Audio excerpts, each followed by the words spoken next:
एक बार की बात है, एक गुरु और शिष्य जंगल के रास्ते से कहीं जा रहे थे। तो रास्ते में शाम होने लगी और उनको पानी की प्यास लगी। तो पास में एक गांव आया।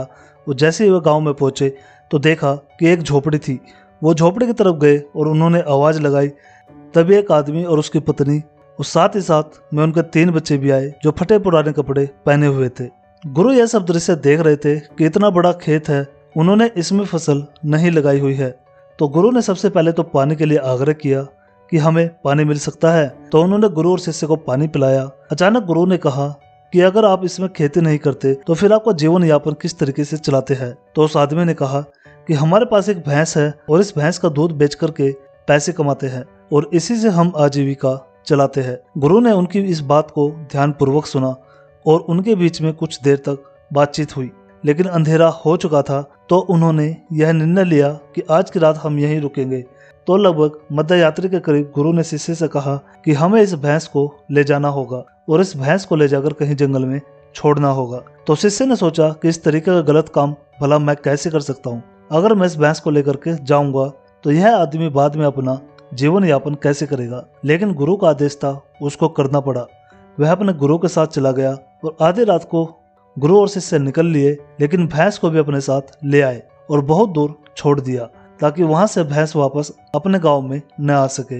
तकरीबन 10 साल बाद जब वह शिष्य भी गुरु बन चुका था और दीक्षा देने का काम भी करने लग गया था, तो उसने सोचा कि 10 साल पहले मुझसे जो गलती हुई थी, क्यों न मैं आज उस गलती को सुधार लूं और मुझे उस आदमी के पास जाना चाहिए। वह उस आदमी के पास जाता है, लेकिन वहां पहुंचकर वह देखता है कि खेत में फसलें लहरा रही है और बगीचे लगे हुए हैं। वह सोचता है कि शायद हो सकता है कि वह आदमी अपना घर बार बेचकर, अपनी जमीन बेचकर शहर में कहीं चला गया हो। लेकिन तभी अचानक वह आदमी आया और उस गुरु को नमन करता है कि मैंने आपको पहचान लिया। वर्षों पहले आप और आपके गुरु साथ आए थे, लेकिन उस दिन रात को अचानक पता नहीं क्या हुआ कि हमारी भैंस हमें छोड़कर चली गई और अब हमें कोई दूसरा काम करना था जिससे हमारी आजीविका पुनः सुचारू रूप से चल सके। लेकिन हमारे पास कोई विकल्प नहीं था, तो मैं जंगल से लकड़ियां काट के लाता था और उसी से जीवन यापन करता था। मैंने बहुत मेहनत की, आम के बगीचे लगाए। धीरे धीरे आम के बगीचे से लोग आम खरीदने लगे और धीरे धीरे मेरा आम का बगीचा बड़ा होने लगा और मुझे अच्छे खासे फल और उनसे पैसे मिलने लग गए और मेरा बिजनेस बढ़ता गया, मेरा काम बढ़ता गया।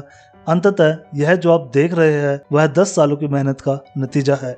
तो कहानी से हमें यह शिक्षा मिलती है कि आपके जीवन में भी कोई ऐसी भैंस है क्या जिसको आप नहीं छोड़ना चाहते हो और सिर्फ उसी से कमाई करना चाहते हो। जैसे कि उस आदमी को नहीं पता था कि उसके अंदर टैलेंट है, उसके अंदर इतनी क्षमता है, लेकिन गुरु ने उसका भाग्य बदल दिया।